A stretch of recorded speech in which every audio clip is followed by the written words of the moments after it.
جو شخص مسلمانوں کو بم سے اڑانے آیا تھا وہ کیسے اسلام کا داعی بنا؟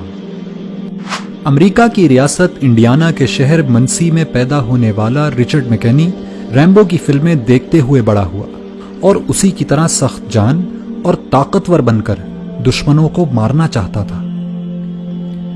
اس کے اسی عزم اور امریکہ سے والہانہ محبت نے اسے امریکن مرین کور تک پہنچا دیا۔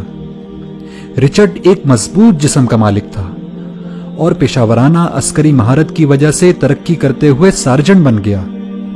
اس نے امریکی فوج کی طرف سے کئی جنگوں میں شرکت کی۔ رچرڈ اس انتہائی خصوصی چھاپا بردار گروہ کا بھی حصہ تھا جسے بوسنیا کے قاتل ملوسیوچ کو زندہ پکڑنے کے لیے بھیجا گیا تھا۔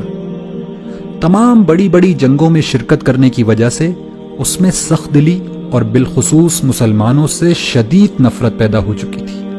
یہ نفرت اتنی بڑی کہ ایک دفعہ جوتے کی دکان میں اس نے 2 برقع پوش خواتین کو دیکھا تو ان کی گردنیں توڑنے کا ارادہ کر لیا تھا۔ اسی شدید نفرت کے سبب اس نے منسی میں مسلمانوں کی مسجد میں جمعے کے دن دھماکہ کرنے کا منصوبہ بنایا۔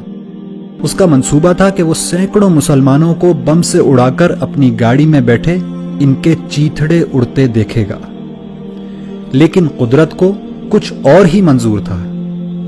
مسجد کو بم سے اڑانے سے پہلے اس نے آخری دفعہ اسلام اور مسلمانوں کو جاننے کا فیصلہ کیا۔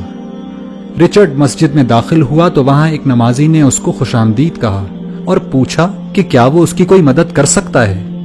رچرڈ نے اس شخص سے اسلام کو جاننے کی خواہش ظاہر کی، چنانچہ اس نمازی نے اس کو قرآن مجید دے دیا اور کہا کہ آپ اس کو پڑھیے اور پڑھنے کے بعد جو سوالات آپ کے ذہن میں پیدا ہوں وہ ہم سے پوچھ لیجئے گا۔